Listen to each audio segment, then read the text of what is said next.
Hello everyone. तो आज हम लोग सीखने वाले हैं काइनेमेटिक्स का एक और ही रिपीटेड कंसेप्ट। ठीक है, ये उतना तो रिपीट नहीं हुआ है, इसके 2 ही क्वेश्चन आए इस साल, लेकिन फिर भी ये जो कंसेप्ट है वो बहुत ही ज्यादा इजी है, तो इसकी वजह से मैंने सोचा कि यार ये कंसेप्ट करा दिया जाए। तो कंसेप्ट से आप फेमिलियर हो गए शायद। कंसेप्ट का नाम है इक्वेशन ऑफ ट्रेजेक्ट्री।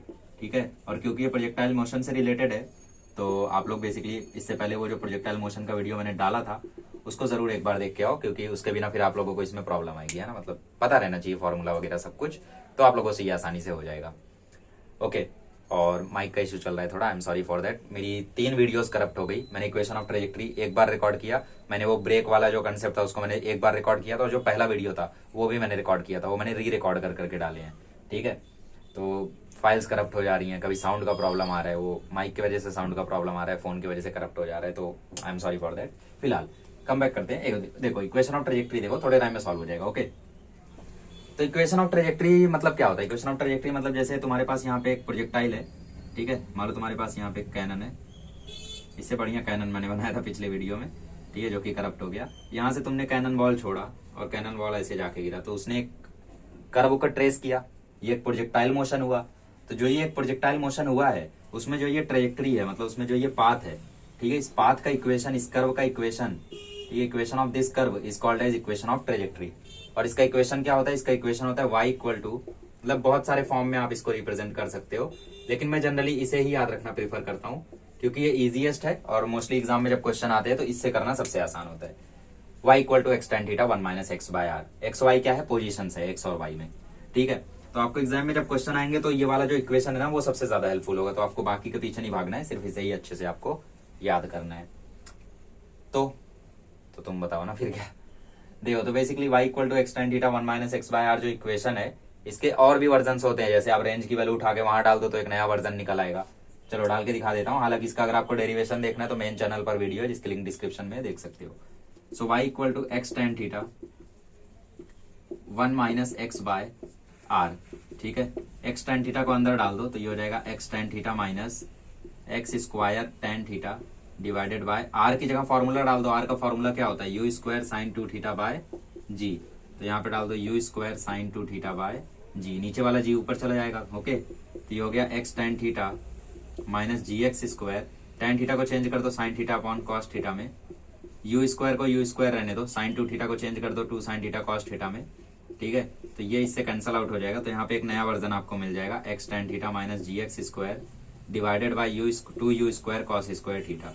तो बहुत सारे टीचर्स ये वाला वर्जन भी बच्चों को याद कराते हैं क्योंकि कभी कभी एग्जाम में ये वाले वर्जन से भी क्वेश्चन आ जाता है। हालांकि किसी भी वर्जन से आए, किसी भी वर्जन में कंपेयर करने आए, आप जा सकते हो, यहाँ से यहाँ जा सकते हो। यहाँ से यहाँ जाना थोड़ा मुश्किल हो जाता है क्योंकि फिर सोचना पड़ता है भाई कहाँ क्या करना है, तो दोनों में लिख देता हूँ फिलहाल, बट आपको याद ये वाला करना है, ज्यादा बेटर रहेगा। तो y equal to X tan theta minus G X square upon 2u square cos theta, 2u square cos square theta. ठीक है, अब इसके क्वेश्चन आते कैसे हैं वो भी मैं आपको बता देता हूँ। तो स्क्रीन पर आपके पहला p/q आ चुका है। क्वेश्चन क्या है? देखो, मैं दूसरी बार रिकॉर्ड कर रहा हूँ, मेरे को क्वेश्चन याद हो गया है। तो क्वेश्चन तुम्हें कुछ ऐसा दिख रहा होगा, y equal to X minus X square by 20, और तुमसे क्वेश्चन में बोल रहा है कि भैया मैक्सिमम हाइट कितनी आएगी इस प्रोजेक्टाइल की, वो तुम बताओ। ठीक है, चिंदी क्वेश्चन है यार, चिंदी है। तुम्हें पता है कि भैया इक्वेशन ऑफ ट्रेजेक्ट्री क्या होता है? इक्वेशन ऑफ ट्रेजेक्ट्री होता है y equal to X tan theta और अंदर 1 माइनस एक्स बाय आर। ठीक है, तो तुम क्या करो, इस इक्वेशन में x कॉमन ले लो। इस इक्वेशन में तुम जैसे ही x कॉमन लोगे अंदर बचेगा 1 माइनस एक्स बाय 20। ठीक है, तो इसका मतलब ये है कि अब आप कंपेयर कर सकते हो क्योंकि यहाँ 1 है, यहाँ 1 है, यहाँ माइनस, यहाँ माइनस, यहाँ x, यहाँ 20, यहाँ r। इसका मतलब r की वैल्यू कितनी है? 20। और सिमिलरली एक्स टेन थीटा की वैल्यू कितनी है? x है, इसका मतलब टेन थीटा की वैल्यू कितनी है? 1 है। अरे मेरे भाई, यहाँ पे x का कोएफिशिएंट क्या है? 1 है, और यहाँ पे x का कोएफिशिएंट क्या है? Tan theta. तो टेन थीटा की वैल्यू कितनी हुई? 1 हुई। अच्छा, नहीं समझ रहे कुछ लोग। देखो, एक्स टेन थीटा किसके बराबर है? x के बराबर है, कट गया तो टेन थीटा आया ना 1, टेन थीटा 1 आया तो थीटा आ गया 45 डिग्री। अब तुम्हें थीटा पता है, रेंज पता है, तो तुम u निकाल सकते हो क्योंकि तुम्हें रेंज का फॉर्मूला पता है ना। रेंज का फॉर्मूला होता है u square sine 2 theta by g. ठीक है, तो r की वैल्यू यहाँ पे 20 है, यू स्क्वायर रहने तो थीटा 45 है, तो साइन 90 हो जाएगा, साइन 91 होता है, और जी तुम्हें पता है 10 होता है, तो यू स्क्वायर आ गया तुम्हारा 200। तुम्हें निकालना क्या है? तुम्हें निकालना है हाइट। तो हाइट का फॉर्मूला क्या होता है? U square sine square theta by 2g। तो u तुम्हें पता है यू स्क्वायर कितना है? 200 है। साइन स्क्वायर थीटा कितना हो जाएगा? थीटा 45 है, साइन 45 1/√2 होता है, तो साइन स्क्वायर थीटा 1/2 हो जाएगा। तो 1/2 और ये 2g, तो g की वैल्यू 10 ही रखो, कोई दिक्कत नहीं है। तो ये सब कुछ कैंसिल आउट होके आंसर आ गया 5। ठीक है, तो आंसर आ गया 5 मीटर। और बाकी अगर आपको इतने लंबे प्रोसेस से नहीं गुजरना है तो आपको एक शॉर्टकट भी पता होगा, r/h = 4/10 थीटा समथिंग होता है। ठीक है, तो r/h = 4/10 थीटा करके एक शॉर्टकट होता है। r/h = 4/10 थीटा करके आपके पास एक शॉर्टकट होता है, 4h बराबर r tan थीटा। इसको मैं ऐसे ही याद रखता था, 4h बराबर r tan थीटा, बट फिर बाद में मैंने सोचा कंसेप्चुअली करना ज्यादा बढ़िया है। तो देखो तुम्हें पता है tan थीटा 1 है, ठीक है, tan थीटा तुम्हें पता है 1 है, r की वैल्यू तुम्हें पता है 20 है, तो h की वैल्यू इस फॉर्मूले से सीधा सीधा आ जाएगी 5। ठीक है, इक्वेशन ऑफ ट्रैजेक्टरी से जैसे तुमने r निकाल दिया, tan थीटा निकाल दिया, तो u स्क्वायर वगैरह निकालने की जरूरत नहीं है, सीधा तुम इस शॉर्टकट का यूज करो और h तुम्हें मिल जाएगा। बट बाई चांस जैसे कभी कोई इश्यू हो, ठीक है, तो कंसेप्चुअली जाओ, ज्यादा बढ़िया होता है। ओके, तो सिंपल सा क्वेश्चन था, और नेक्स्ट क्वेश्चन देखते हैं। ओके, नेक्स्ट क्वेश्चन देखो, आपको स्क्रीन पर दिख रहा होगा, थोड़ा सा अलग क्वेश्चन है।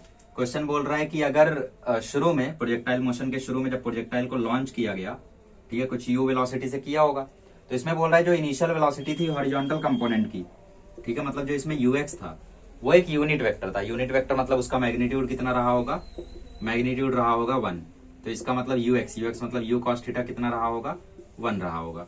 ठीक है, तो फिर क्वेश्चन में बोल रहा है कि जो इक्वेशन ऑफ ट्रेजेक्ट्री है वो है 5x 1 - x, ठीक है, और फिर एट द एंड तुमसे पूछ रहा है कि भैया वर्टिकल कंपोनेंट का कितना मैग्नीट्यूड रहा होगा इनिशियल वेलोसिटी में।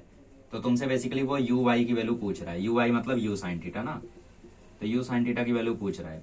अब अगर ये सब नहीं समझ पा रहे हो, ux u cos थीटा कैसे हो गया, uy u sin थीटा कैसे हो गया, तो एक और ड्रॉप ले लो, या तो फिर तुम पिछला लेक्चर देख लो। ठीक है, एनीवेज तो कंपेयर करते हैं इसको। तो y = x tan theta 1 - x/r। अब देखो यहाँ पे दो प्रकार के लोग होंगे, एक होगा स्मार्ट बंदा जो कि तुम हो, और एक होगा ओवर स्मार्ट बंदा जो कि मैं हूं। ठीक है, तो स्मार्ट बंदा इस क्वेश्चन को कैसे करेगा, स्मार्ट बंदा इस क्वेश्चन को कैसे करेगा, देखो। अच्छा, पहले ओवर स्मार्ट वाला देख लेते हैं। ओवर स्मार्ट कैसे करेगा, यहाँ से वो tan थीटा की वैल्यू निकालेगा जो कि आ गई 5, फिर वो रेंज की वैल्यू यहाँ से देख रहा है, भैया x के नीचे कुछ नहीं मतलब 1 है, मतलब रेंज की वैल्यू है 1, तो फिर वो रेंज का फॉर्मूला लिखेगा। रेंज का फॉर्मूला होता है u² sin 2 θ/g, इसकी वैल्यू है 1। फिर वो क्या करेगा, sin 2 θ को तोड़ेगा, तो sin 2 θ को तोड़ेगा तो 2 sin θ cos θ हो जाएगा। u² भी तोड़ेगा, उसको लिखेगा u × u, नीचे है g हो गया 10 बराबर 1। ठीक है, अब एक u को वो cos θ के साथ ले लेगा, तो एक हो गया u cos θ, जिसकी वैल्यू उसे पता है 1 है, तो इसका कोई सेंस नहीं है, खत्म। एक u को वो sin θ के साथ ले लेगा, जो कि उसे कैलकुलेट करना है, u sin θ ही तो कैलकुलेट करना है, तो 2 5 = 10 हुआ, तो यहां से उसको u sin θ की वैल्यू मिल जाएगी 5। और एक होगा स्मार्ट बंदा। स्मार्ट बंदे को पता है कि भैया हम लोग जैसे ही uy और ux का रेशियो लेंगे तो वो रेशियो खुद tan θ आता है। uy मतलब u sin θ, ux मतलब u cos θ, दोनों का रेशियो क्या आएगा, tan θ। तो tan θ की वैल्यू उसको पता है 5 है, uy कैलकुलेट करना था, ux 1 है, एक स्टेप में आंसर आ गया। तो जिसको ये स्मार्ट बंदा नहीं समझा वो ओवर स्मार्ट को फॉलो करें, मतलब मुझे फॉलो करें।